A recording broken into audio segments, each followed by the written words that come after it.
There is one or more in every crowd, every family, every office, every church group, and even your closest friends.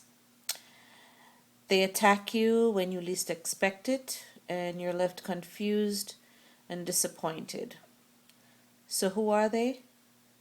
Saboteurs. That's our topic today.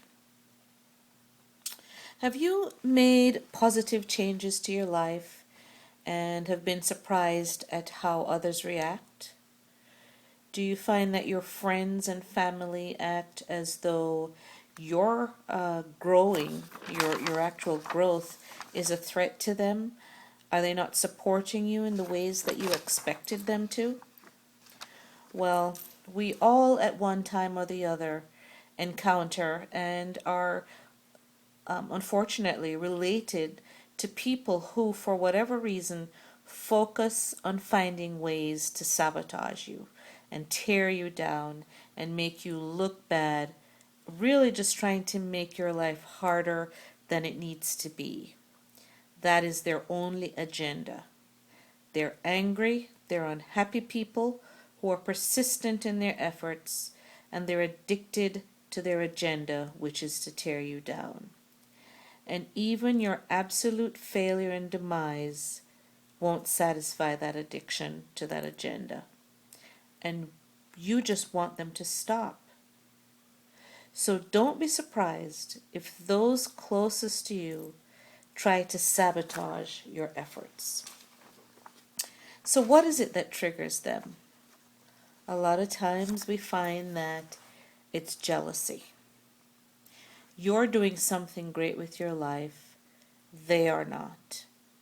And so that makes them uncomfortable and unhappy. So they don't want you to do what they themselves want, but take no action to achieve.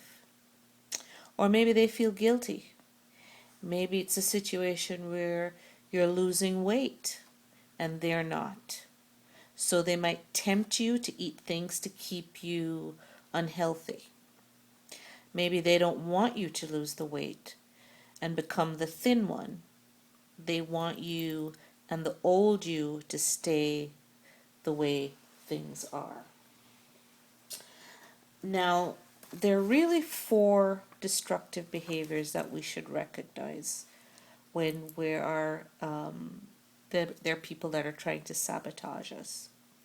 One, there's the overprotection. The underlying message here is, of course, one of fear. Oh, I really don't want you to get hurt. Trying something new could result in failure. Well, this pattern is dangerous because it's often masked as love and concern, and so it's sometimes really difficult for you to fight. Then there's the power manipulation.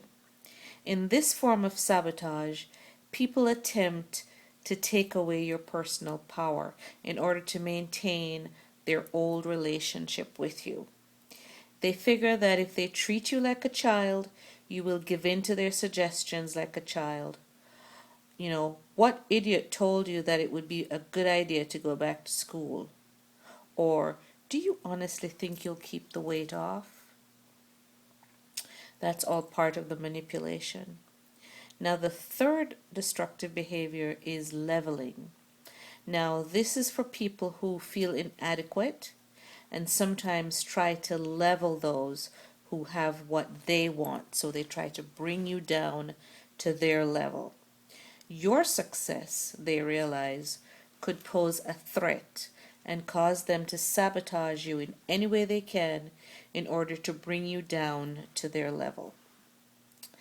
Now, of course, there's number 4, which is safety in the status quo. People are comfortable with circumstances that they know, even if the circumstances are bad.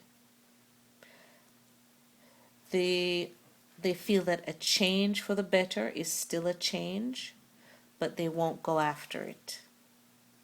And so with you trying to change your life, it makes them uncomfortable and they don't want that to happen.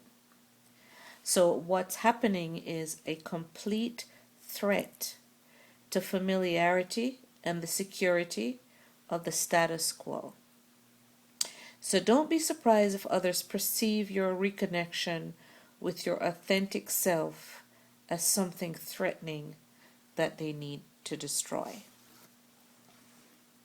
That is the end of part one. Let's listen to part two.